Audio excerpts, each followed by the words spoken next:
महाकुंभ के सफल समापन के बाद पीएम मोदी ने अपने ब्लॉग के जरिए पूरी दुनिया को सनातन का संदेश दिया था और इसी दौरान पीएम मोदी ने संकल्प लिया था कि वो एकता के महाकुंभ की सफलता की सिद्धि को सोमनाथ मंदिर में अर्पित करेंगे। और इसी सिद्धि को लेकर पीएम मोदी सोमनाथ मंदिर पहुंचे और पूजा अर्चना कर देशवासियों के लिए प्रार्थना की। इस दौरान पीएम मोदी ने एक बार फिर महाकुंभ का जिक्र किया और खुद को सनातन का सेवक बताया।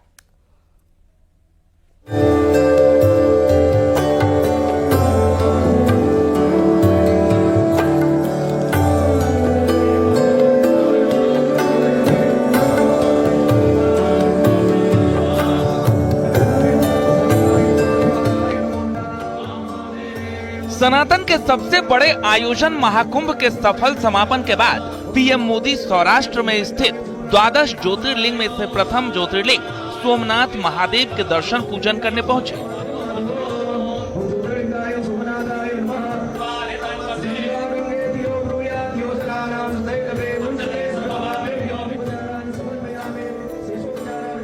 पीएम मोदी ने महादेव के शिवलिंग पर वैदिक मंत्रोच्चार के बीच अभिषेक किया और पूजा अर्चना कर देश की एकता और अखंडता की कामना की।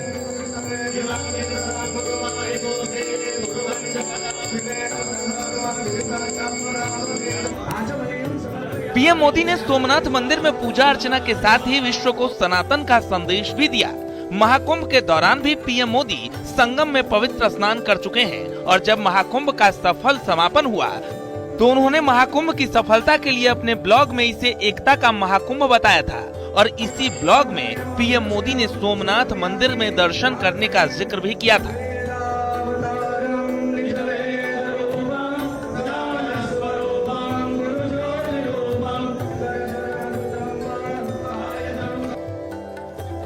पीएम मोदी ने लिखा था, एकता के महाकुंभ को सफल बनाने के लिए देशवासियों के परिश्रम, उनके प्रयास, उनके संकल्प से अभिभूत मैं द्वादश ज्योतिर्लिंग में से प्रथम ज्योतिर्लिंग श्री सोमनाथ के दर्शन करने जाऊंगा।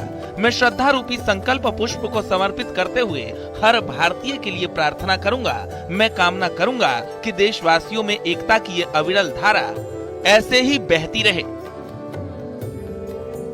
इसी संदेश को साकार करने पीएम मोदी सोमनाथ मंदिर पहुंचे और पूजा अर्चना की। पूरे विधि विधान के साथ पीएम मोदी ने सोमनाथ महादेव की पूजा अर्चना की, जलाभिषेक किया, दुग्धाभिषेक किया और आरती कर आशीर्वाद लिया।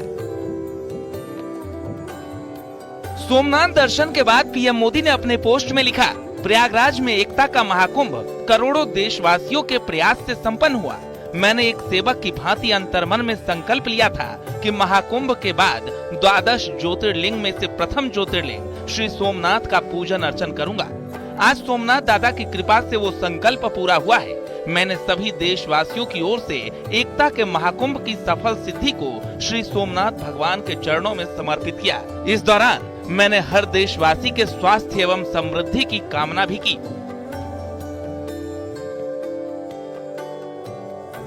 जाहिर है महाकुंभ से पूरे विश्व को सनातन का संदेश गया और इसी बात का जिक्र प्रधानमंत्री मोदी ने अपने ब्लॉग में भी किया था।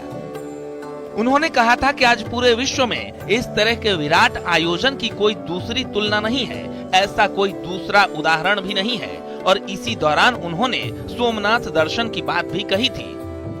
और यही वजह है कि जब पीएम मोदी सोमनाथ मंदिर पहुंचे तो महादेव की भक्ति में लीन नजर आए।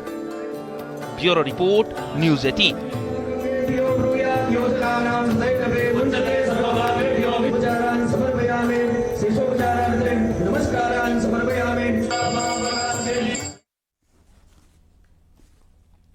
इधर सीएम योगी आदित्यनाथ आज महाकुंभ के सफल आयोजन से राष्ट्र निर्माण विषय पर आयोजित कार्यक्रम में शामिल होंगे।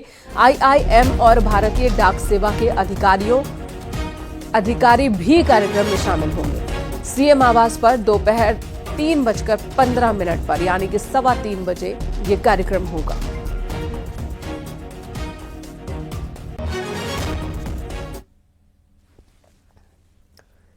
यूपी पुलिस के पॉडकास्ट बियॉन्ड द बैज में अभिनेत्री रवीना टंडन ने अपने अनुभव साझा किए और इस दौरान उन्होंने महाकुंभ और काशी दर्शन को लेकर योगी सरकार और पुलिस की तारीफ की है। महाकुंभ मेले के दौरान बच्चियों महिलाओं की सुरक्षा पर भी रवीना टंडन ने तारीफ की। वहीं महाकुंभ के दौरान रवीना के मित्र के गुम हुए मोबाइल फोन को पुलिस ने आधे घंटे में तलाश लिया और उन्हें सुपुर्द कर दिया, जिसके लिए उन्होंने पुलिस के काम की सराहना की। जहां मैं आपसे भी पूछने ही वाली थी सुरक्षा व्यवस्थाओं के बारे में, बट आपने खुद ही बता दिया इतने विस्तार से, तो धन्यवाद। मैम, जैसा कि आपने बोला है कि ये कुंभ एक ऐतिहासिक पल है, क्योंकि इससे पहले इतने सारे लोग कभी भी इकट्ठा नहीं हुए जी। और यदि हम श्रद्धालुओं की बात करें तो इसमें काफी अधिक संख्या में महिला श्रद्धालु भी हैं जी। तो महिला होने के नाते आपको महिला सुरक्षा की व्यवस्था कैसी लगी? मुझे तो बहुत बढ़िया लगी। जहां मैं थी, चलो मैं समझती हूँ कि मैं कोई मतलब एक सेलिब्रिटी हूँ तो लोग शायद कोशिश ना करें, लेकिन मैं नॉर्मल जो देख रही थी, अगल बगल में परिवार आए थे, बच्चियां आई थी और बहुत बहुत दूर से लोग आए थे जो हमारे देश के भी नहीं, विश्व से लोग आए थे, पूरे वर्ल्ड से आए थे लोग। तो और अलग अलग तरीके के जो हम देशों की जो महिलाएं आई थी, उनकी भी रिस्पेक्ट और जिस तरीके से वो भी एंजॉय कर रहे थे, वो भी एक अलग ही बात थी। तो वो सुरक्षित फीलिंग होना, और ऐसी कोई घटना भी नहीं हमने देखी या सुनी कि महिलाएं अनसेफ फील कर रही हैं या ऐसी। जहां जहां कभी एक जो 19 अब इतनी करोड़ों की संख्या में लोग आएंगे तो सभी पॉजिटिव नहीं होगा, कभी कभी एक दो ऐसे हादसे हो जाएंगे, लेकिन वो हादसों को भी संभालना और तुरंत एक्शन लेना। और ये तो मैं आपको बताना भूल ही गई कि जितनी हमारी महिला पुलिस फोर्स भी है वो कमाल की है।